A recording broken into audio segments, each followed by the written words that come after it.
ኢዛን ነገራይ ባዋ ኮይሮ ዮሐንሳ ሸምቆ ሄዛ ፋይዶ ይስፋፈ ይተታቀተ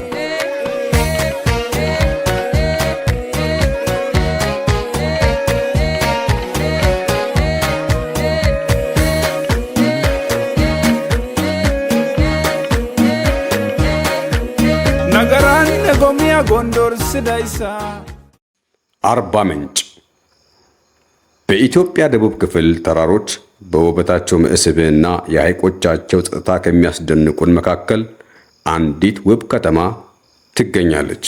ይህችም ከተማ አርባ ምንጭ ትባላለች። ኢዛን ነገራይ ባዋ ኮይሮ ዮሐንሳ ሸምቆ ሄዛ ፋይዶ ይስፋፈ ይተታቀተ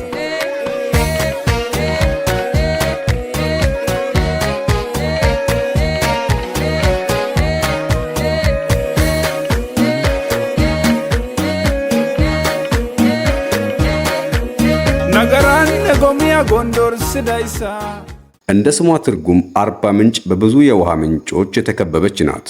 እነዚህ ምንጮች ከኮረብታዎች ስር በመፍለቅ ለከተማዋ እርካታን ይሰጣሉ። ይህ ለነዋሪዎቿ ተፈጥሮዋ ልዩ የእግዚአብሔር ጸጋ ስጦታን ያሳያሉ። ዛሬ በግምት ከ200,000 ሕዝብ በላይ የሚኖርባት አርባ ምንጭ የጋሞ ሕዝቦች መገኛ ስትሆን የአንጋፋ ዩኒቨርሲቲም ከተማ ናት። ከተማዋ በሁለት ትከፈላለች። የታችኛው ክፍል ሲከላ ተብሎ ሲጠራ የከተማዋ ዕለታዊ ሕይወት የሚታይበት ነዋሪዎቿም በብዛት የሚኖሩበት ስፍራ ነው። የላይኛው ክፍል ደግሞ ሰቻ ይባላል። በዚህ ክፍል የአስተዳደር ቢሮዎች፣ ዘመናዊ ሆቴሎችና የከተማዋ ዋና ዋና እንቅስቃሴዎች ይገኛሉ። እነዚህ ሁለቱ ክፍሎች በ4 ኪሎ ሜትር ርቀት ያህል የተለያዩ ስለሆኑ ከተማዋን የተዘረጋ መልክ ያላብሳታል።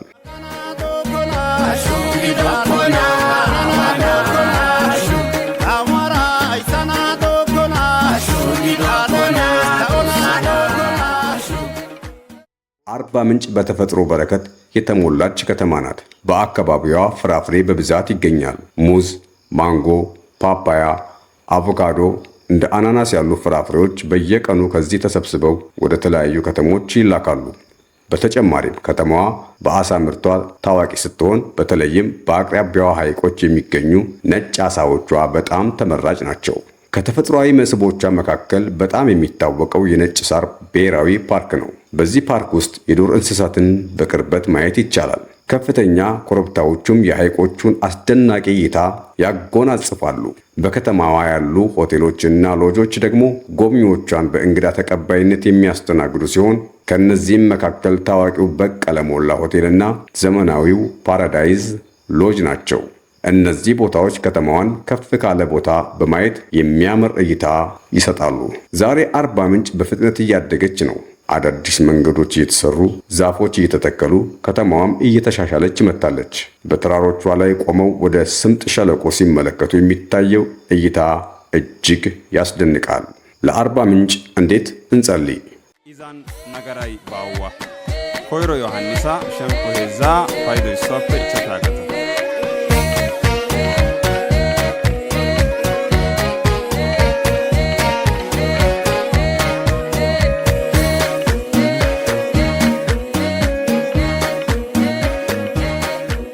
ነገራን ጎሚያ ጎንደር ስዳይሳ በኢትዮጵያ ደቡብ ክፍል ያለችው ውብ ከተማ አርባ ምንጭ በተፈጥሮ ውበቷ፣ በባህላዊ ባለጠግነቷና በፍጥነት በሚያድግ እንቅስቃሴዋ የታወቀች ናት። ነገር ግን ከተማዋን ለመረዳት የሚያስፈልገው ቁሳዊ እድገት ብቻ ሳይሆን መንፈሳዊ አቅጣጫዋም ጭምር ነው።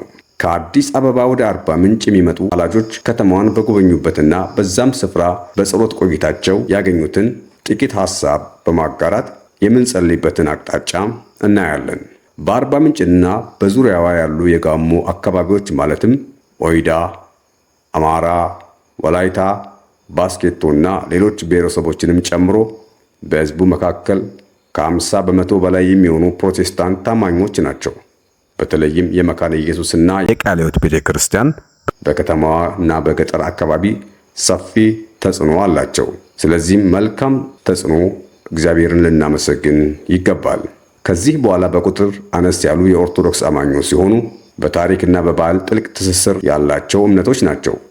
በተለይ በሰቻ አካባቢና በጥንታዊ አድባራት ዙሪያ በስፋት ይገኛሉ። የሙስሊም ማህበረሰብ ደግሞ በከተማዋ ውስጥ በተለይ በንግድ ዘርፍ ታዋቂ ሲሆኑ በሲከላ የንግድ ማዕከል አካባቢ በብዛት ይገኛሉ። በተጨማሪም አንዳንድ የገጠር አካባቢዎች ውስጥ የባህል እምነት ተከታዮች አሉ። እነርሱም በጋሞ ተራሮች የሚገኙ ዱባና ቃዋ ተብለው የሚጠሩ ባህላዊ መሪዎችን በመከተል የሚኖሩ ናቸው። ይህ ሁኔታ አርባ ምንጭ የብዝሃነት ከተማ እንድትሆን ያስችላታል። እንግዲህ በዚህ ብዝሃነት ውስጥ የማላጆች ጸሎት የሚያተኩሩባቸው ዋና ዋና ነጥቦች እንደሚከተሉ ሊሆኑ ይገባቸዋል። በመጀመሪያ ለአርባ ምንጭ የአንድነትና የፍቅር ጸሎት እንጸልይላት ዘንድ ያስፈልጋል።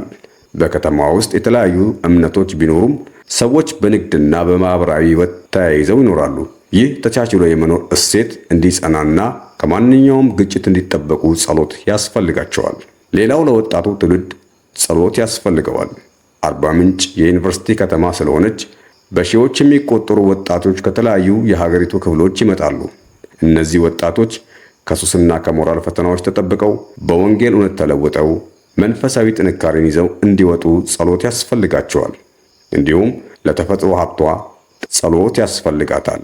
አርባ ምንጭ በሐይቆቿ በምንጮቿና በነጭ ሳር ብሔራዊ ፓርክ የተባረከች ናት። እነዚህ የተፈጥሮ ሀብቶች እንዳይጎዱና ስነ ምህዳራዊ ሚዛናቸውን እንዳይቀየር ምልጃ ጸሎት ያስፈልጋቸዋል። ሌላው ለኢኮኖሚና ለንግድ ልንጸልይላት ያስፈልጋል። የፍራፍሬና የዓሳ ንግድ የከተማውን ዋና ኢኮኖሚ መሰረት ነው። በዚህ ዘርፍ ውስጥ ቅንነት፣ ፍትሃዊነት እንዲሰፍን ጸሎት ያስፈልጋታል። በመጨረሻም የመንፈሳዊ ውጊያ ጸሎት ስለዚች ከተማና ስለ ጋሞ ዞንም ልንጸልይ ያስፈልጋል። ይህ ውበቷ እንዲጸና፣ ቁሳዊ እድገቷ ከመንፈሳዊ እሴቶች ጋር ተስማምቶ እንዲሄድ የጸሎት ሰዎች በትጋት መቆም ያስፈልጋቸዋል። የሰዎችን አእምሮ በክፋት የሚሞላውን የሰይጣንን ክፋት ሐሳብ በኢየሱስ ክርስቶስም እያፈረሱ የከተማውን የዞኑን መንፈሳዊ እንቅስቃሴ ከወንጌል ይልቅ በዓለማዊ ፍላጎት በመሙላት የሚቃወመውን እያፈረስን እንጸልያለን። እንዲሁም እግዚአብሔር ለጋሞና ለዞኑ መልካም መሪዎችን እንዲሰጥ አጥብቀን መጸለይ ይገባናል። መጽሐፍ ቅዱስ እንደዚህ ይላል፣ እግዚአብሔር ቤትን ካልሰራ ሰራተኞች በከንቱ ይደክማሉ። እግዚአብሔር ከተማን ካልጠበቀ ጠባቂዎች በከንቱ ይተጋሉ። እንግዲህ አርባ ምንጭ በጸሎት ታጥራ የወንጌልና የሰላም የብልጽግና ተምሳሌት ሆና እንድትቀጥል አደራም እንላለን። የኢትዮጵያ ኒው ሚሊኒየም 2000 ፕሬየር ቼን የኤልሻዳይ ቴሌቪዥን ኔትወርክና ቄስ ዶክተር ቶሎሳ ጉዲና ጋር በመተባበር ይህ የ21 ቀን ጾም ጸሎት የተዘጋጀውን ይህ የጾም ጸሎት መርሃ ግብር እየተከታተሉ ስላለን እናመሰግናለን። እግዚአብሔር ኢትዮጵያንና ሕዝቦቿን ይባርክ። አሜን።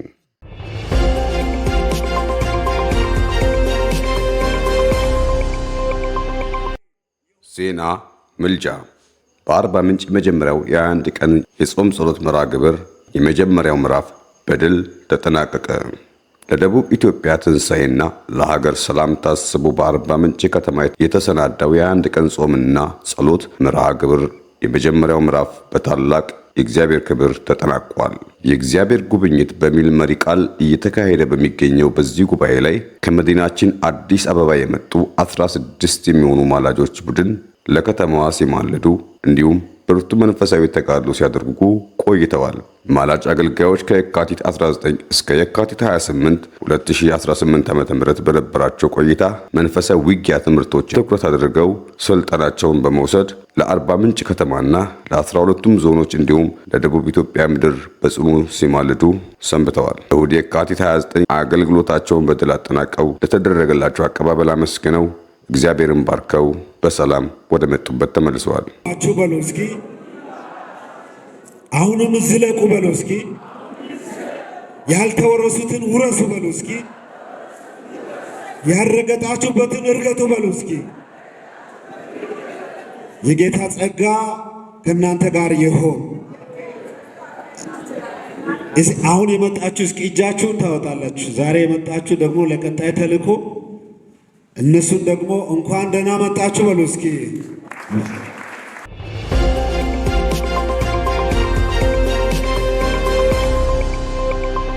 የአካባቢው አብያተ ክርስቲያናት መሪዎች ለአገልጋዮች በነበራቸው ቀና ትብብር ምስጋናቸውን የገለጹ ሲሆን የአብያተ ክርስቲያናት ተወካይ ፓስተር ዱሻ ሻንካ የሲቀላ እናት ቃለ ሕይወት ቤተ ክርስቲያን ለጸሎት መርሃ ግብሩ ስኬት ላደረገችው ሁለንተናዊ ድጋፍ የላቀ ትብብሯ ምስጋና አቅርበዋል።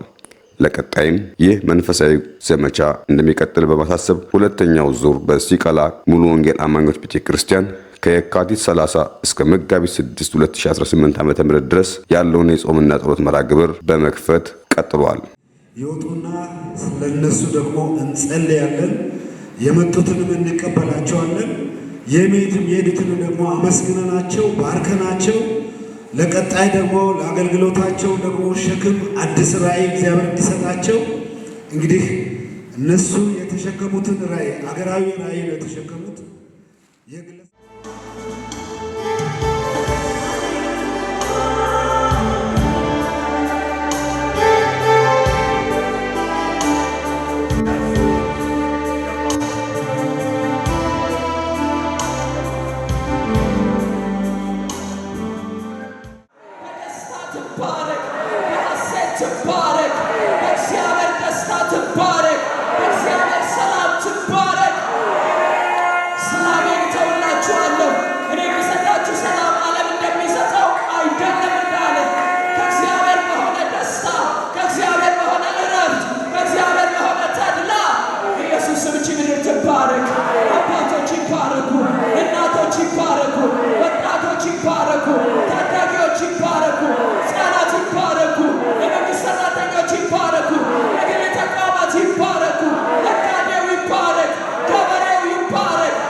የካቲት 30 2018 በሲቀላ ሙሉ ወንጌል አማኞች አጥቢያ ቤተክርስቲያን የጸሎትና ምልጃ ፕሮግራም ቀጥሏል። በዚህም ፕሮግራም ለኮንሶ መሪዎችና ህዝብ ምልጃና እንዲሁም የባርኮት ጸሎትና ድንቅ ጊዜ የነበረን ሲሆን የእግዚአብሔርን ቃል ጋሽ ፈቀደ ተፈራ ያቀረቡ ሲሆን በዕለቱ ያስተላለፉት መልእክት የመሪ ያለ በሚል ርዕስ ሲሆን ዘኍልቍ 27 ቁጥር 17 እንዲሁም ዮሐንስ 21 ከ15 እስከ 17 እና የሐዋርያት ሥራ ምዕራፍ 20 ቁጥር 28 ሲሆን በሲቀላ ሙሉ ወንጌል አጥቢያ አማኞች ቤተክርስቲያን ስብከታቸውን አሰምተዋል።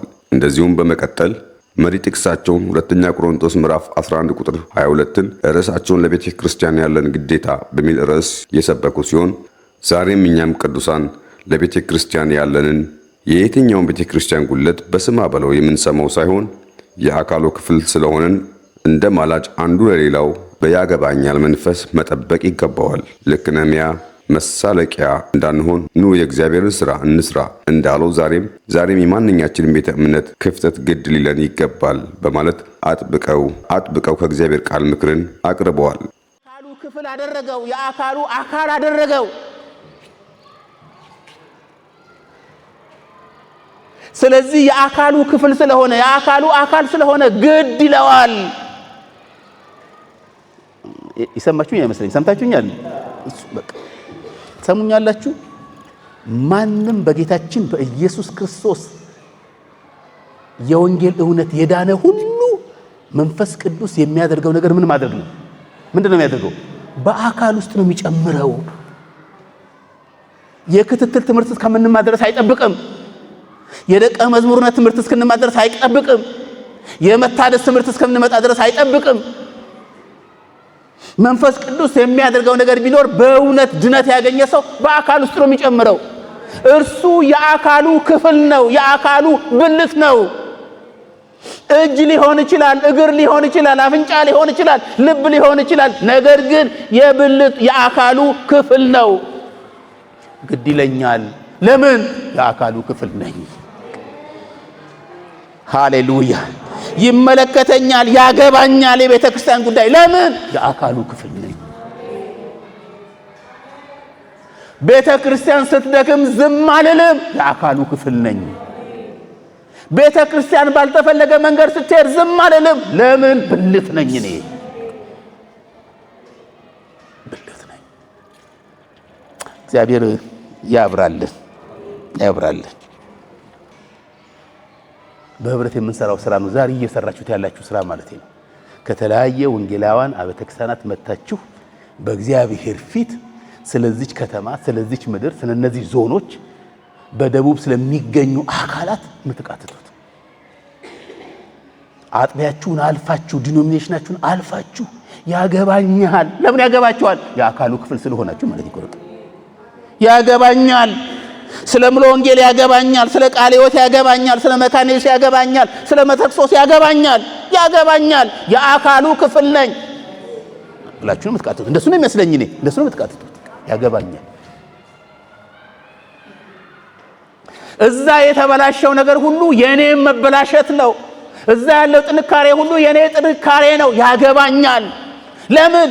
የክርስቶስ አካል ውስጥ ገብቻለሁ። ስለዚህ ይሄን ንብረት የፈጠራችሁት ለመጻለት ለማለት እሱ ግድ ያላችሁ ነው የሚመስለኝ። ነውም ብዬ ነው ማምነው። በዚህ በህብረት ውስጥ መደማመጥ ይጠይቃል። በዚህ ህብረት ውስጥ መታየት ይጠይቃል። እንትና ምን ይመስላል፣ የእንትና ቤተክርስቲያን ምን ይመስላል ብሎ መታየት ይጠይቃል።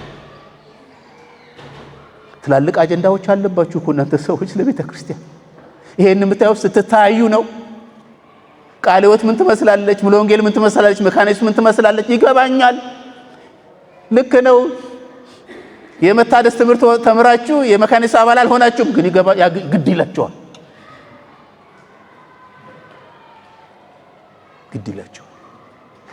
ታዩታላችሁ። የክርስቶስ ኢየሱስ ቤተክርስቲያን በዛ ውስጥ ስላለች ምን ትመስላለች ትላላችሁ፣ ትነጋገራላችሁ፣ የጸሎት ርዕስ ትቀባበላላችሁ። ሐሜት አይደለም፣ ወሬ አይደለም፣ በፍጹም ግድ ይለኛል። ለምን? የአካሉ ክፍል ነኝ። እንዲህ ሰውዬ ምን አገባው? ጳውሎስ ስለ ፊልጵዎስ ምን አገባው? የሱ ሀገር አይደለም። ስለ ተሰሎንቄ ምን አገባው? የሱ ሀገር አይደለም። ከፈለግን ማለት ነው። ግድ ይለኛል። ለምን? የአካሉ ክፍል ነኝ። መመካከር ይጠይቃል ወገኖች፣ መመካከር ይጠይቃል። በያገባኛልነት መንፈስ መጸለይ ይጠይቃል። በተቀበልነው ጸጋ አንዳችን ማገልገል ይጠበቃል። በጋራ ራእይ አሁን እንደተነሳንበት ማለት ነው። በጋራ ራእይ ልንተሳሰብ ይገባናል። ለምን? የክርስቶስ አካል ስለሆነ። ወንድማችን ነህምያ አገልግሎቱን ሲጀምር በምንድን ነው ያለው? በጥሪን ያስተላልፋል። ታስታውሳላችሁ? ጥሪው ምንድን ነው? ኑና አይደለም የሚለው? ኑና የእግዚአብሔር ስራ እንስራ አላቸው። እንደውም ኑና ዳግም የእግዚአብሔርን ስራ እንስራ። በጋራ ካልሆንን ወንድሞቼና እህቶቼ የትም አንሄድም። መሳለቂያ ነው የምንሆነው፣ መዘባበቻ ነው የሚሆነው። ስለኛ አይነግሩንም። እኔ ስላለሁት ቤተክርስቲያን አይነግሩኝ፣ ግን ስለሌላው ቤተክርስቲያን ይነግሩኛል። ለእናንተ ስለሌላ ቤተክርስቲያን ይነግሯቸዋል። ምን እያደረጉ ነው? እየተሳለቁብን ነው። ያገባኛል። ለዚህ ነው ወንድማችን ነህምያ ኑ ባካችሁ መሳለቂያ እንዳንሆን፣ መቀለጃ እንዳንሆን። ሁሉ እየተመለከተን ነው። ሁሉ ጣቱን እየጠቆመብን ነው። ሁሉ እያየን ነው። ሁሉ በአደባባይ በተለያየ አቅጣጫ እያጋለጠን ነው። ከዚህ መውጣት የምንችለው በያገባኛልነት መንፈስ በህብረት ስንነሳ ነው ብሎ ነው የሚናገረው። ይሄ ጸሎት እሱ ነው የሚመስለኝ ወገኖቼ። ተሳልቀውብናል፣ ቀልደውብናል። ቲክቶኮቹን ማየት ትችላላችሁ፣ ፌስቡኮቹን መመልከት ትችላላችሁ። የመውጫው መንገድ እንደ ሐዋርያ ጳውሎስ እኔ የአካሉ ክፍል ነኝ፣ ስለዚህ በህብረት ከዚህ ልንወጣ ይገባናል ብለን ልንነሳ ይገባናል። ባጠላቀቁ ይመስለኛል ጳውሎስ የሚያሳስበው ሁሌም የሚታየው የሚያጸልየው የጸሎት ርዕስም የሚያቀርበው ዋጋ የሚከፍለው ደሞም የሚያገለግለው ስለ ቤተክርስቲያን ጉዳይ ነው። ቤተክርስቲያን ውበቷ እንዳይጠፋ፣ መልኳ እንዳይቀየር፣ ምስክርነቷ እንዳይበላሽ፣ ተልኳ እንዳይሽመደመድ ስለ ቤተክርስቲያን አስባለሁ ይላል። እናንተ በጸሎት የምታገለግሉ ወንድሞች እናቶች፣ እናንተ በቤተክርስቲያን የምታገለግሉ መሪዎቻችን፣ አገልጋዮችስ እናንተስ የሚያሳስባችሁ ነገር ምንድነው? እሱ ዋጋ እየከፈላችሁት ለምንድን ነው? ዋጋ ከፍላለሁ፣ ዋጋ የምከፍላችሁ እንደው ታውቃላችሁ፣ ለምን እንደው ታውቃላችሁ ይላል ወንድማችን ሐዋርያ ጳውሎስ። ስለተቀበልኩት ራእይ ነው። ዋጋ ከፍላለሁ። ለምን እንደምከፍል ታውቃላችሁ? በመንፈስ የታሰርኩ ስለሆንኩ ነው። ዋጋ ለከፍላለሁ። ለምን እንደምከፍል ታውቃላችሁ? እኔ የአካሉ ክፍል ነኝ። እናንተስ? ለዚህ እውነት ለመቆም እግዚአብሔር በልባችሁ ያስቀመጠው ራእይ ምንድነው? እሱ ምን ራእይ አላችሁ? በእውነት እግዚአብሔር በመንፈስ ያሰራችሁ ሰዎች ናችሁ። ቲዩ እንዲሆናችሁ ማለት ነው። ከእግዚአብሔር ጋር ቲዩ እንዲሆናችሁ ናችሁ። ነኝ እንዴት ናችሁ? በአካል ውስጥ እንደተጨመረ ሰው ነው የምታስቡት ወይስ እለት እለት የሚከብደኝ የቤተ ክርስቲያን ጉዳይ ነው? እንጸልያለን። በምዕራፍ 18 ላይ የእግዚአብሔር ቃል ወደሱ እንዲህ ሲል መጣ። ጳውሎስ ሆይ አትፍራ፣ በዚህ ከተማ ብዙ ሕዝብ አለኝና። በዚህ ከተማ ወደ እግዚአብሔር መንግሥት ሊመጡ የሚችሉ ብዙ ሕዝብ አለኝ። አንዳች የሚጎዳህ ነገር አይኖርም አለው። ታስታውሳላችሁ ቅዱስ ቃሉ እንደሚናገረው 18 ወራትም እዛ ተቀመጠ ነው የሚለው። ራእይ አይቻለሁ። ልትለቁን ትችላላችሁ፣ ግን አልለቀቅም። ወንጀል አልሰራሁም፣ ልክ ነው አልሰራሁም፣ ግን ራእይ አይቻለሁ። እኔ አሁን የምኖረው ለራእይ ነው። ስለመታሰሪ አይደለም፣ ለመፈታት አይደለም የምኖረው። እሱ አይደለም የሚያንገበግበኝ፣ የእግዚአብሔር ራእይ ነው የሚያንገበግበኝ።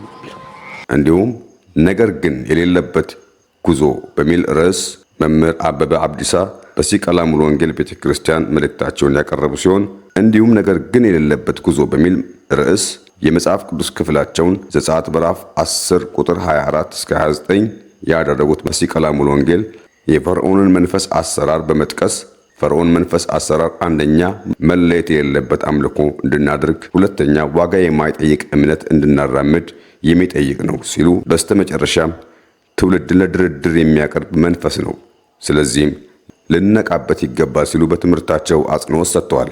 በእነዚህም በነበረን ቀናት ማላጆች የእግዚአብሔርን ጉብኝት ያዩ ሲሆን በወቅቱ ከተሳተፉት ማላጆች መካከል ስለ አገልግሎቱ ስለነበረን ቆይታና ስለ እግዚአብሔር ቃል ምክር ያላቸውን አስተያየት እንደዚህ ሰጥተዋል። ያለ መስዋዕት ማምለክ ምዕራፍ 10 ቁጥር 24 ሂዱ እግዚአብሔርን አገልግሉ፣ ነገር ግን በጎቻችሁንና ከብቶቻችሁን ተዉ፣ ልጆቻችሁም ደግሞ ከናንተ ጋር ይሂዱ አለው። አይሳይ አሁን ችግር የለውም። ከብቱን ምን በሉ ውሰዱ። ማን ነው ልጆቻችሁን ምን በሉ ውሰዱ። ሙሴ ግግም ስላለ በቃ ግድል አሁን ልጆቻችሁን ውሰዱ፣ ግን ምን በሉ ከብቶቻችሁንና ምን ማለት ነው? ምን ማለት እንደሆነ ልንገራችሁ። ያላችሁም በሙሉ እዚህ ተዉና ጌታን ተከተሉ። በምን መስዋዕት ጌታን ላመልከው ነው? ምን ልሰዋለት? ምክንያቱም በምድረ በዳ ሊሰውለት እየወጡ መስዋዕት እንዲያስቀሩ ነው የፈለገው። እግዚአብሔር መስዋዕት እንዲቀበል አልፈለገም። ስለዚህ የሚያቀርቡትን መስዋዕት እንዳያቀርቡ ነው የፈለገው። እሱ ሴራው እሱ ነው። ከብት ማስቀረቱ አይደለም ጉዳዩ። አሁንም ልንገራችሁ፣ እግዚአብሔርን ስጥት ብለን እንዳናገለግል የተያዙ የኛ በረከቶች ይለቀቁ። ቅድምም ሲባል ነበረ፣ በእውቀት አብረን እንጸልያለን። ጌታ ይባረክ። ሂዱ እግዚአብሔርን አምልኩ፣ ነገር ግን ምንም እንዳትሰጡት። ምን ማለት ነው? ምንም እንዳትሰጡት ደግሞ እምንሰጠውን ለጌታ የምንሰጠውን ይዞብን። ዛሬ እንደዚህ ልበል ልመርቃችሁ፣ ለእግዚአብሔር የምትሰጡት ነገር የእናንተ ሆኖ ሳለ በጠላት እጅ ላይ የተቀመጠ እግዚአብሔር እጁን ከመዘርጋቱ የተነሳ የጠላት እጅ ተመቶ ይለቀቅላችሁ። ይዤ የምመጣው አለኝ ለአባቴ፣ ይዤ የምመጣው አለኝ ለቤቱ፣ ይዤ የምመጣው አለኝ ለአገልግሎት፣ ይዤ የምመጣው አለኝ ለወንጌል ስፋት። ይሄንን የያዙ እጆች ዛሬ ይመቱ።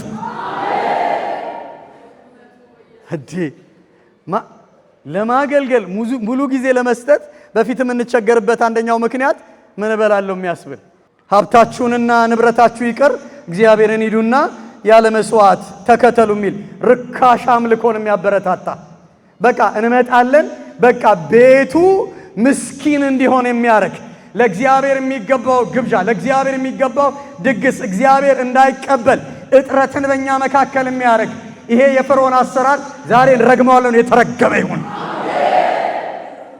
አይታይ ብዙ ሀገር እንደምትሄዱ ያው ከሳሚ ጋር ብዙ ጊዜ እንገናኛለን። አንድ ማተሚያ ቤት ነው የምናሳትመውና የሚገርመው በጣም ብዙ ቦታ ላይ ምድሪቷን ማካለል እንፈልጋለን፣ ግን ደግሞ አቅም ያጥረናል። እንንትና ይቅርብኝ እንጂ ዘንቦላቸው ፈልቆላቸው እስከሚያስብል ድረስ ለጥፋት ትርፍ አላቸው። ለልማትኛ ተይዞብናል። ዛሬ እግዚአብሔርን ለማገልገል ፈልገን በሚገባ እንዳንዘረጋ ፈርዖን እጅ ላይ የተቀመጠ የኛ ነገር አሁን የተለቀቀ ይሆን። ተዘርግተን እንዳናገለግል እግዚአብሔር ወደ ተሉሚል ርካሽ አምልኮን የሚያበረታታ በቃ እንመጣለን በቃ ቤቱ ምስኪን እንዲሆን የሚያረግ ለእግዚአብሔር የሚገባው ግብዣ ለእግዚአብሔር የሚገባው ድግስ እግዚአብሔር እንዳይቀበል እጥረትን በእኛ መካከል የሚያረግ ይሄ የፈርዖን አሰራር ዛሬ ረግመዋለን የተረገመ ይሁን።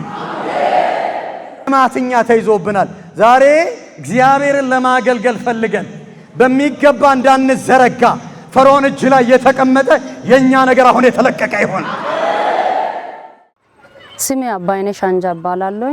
የመጣሁት ከሃይላንድ ሙሉ ወንጌል ነው፣ ከዚሁ ከአርባ ምንጭ።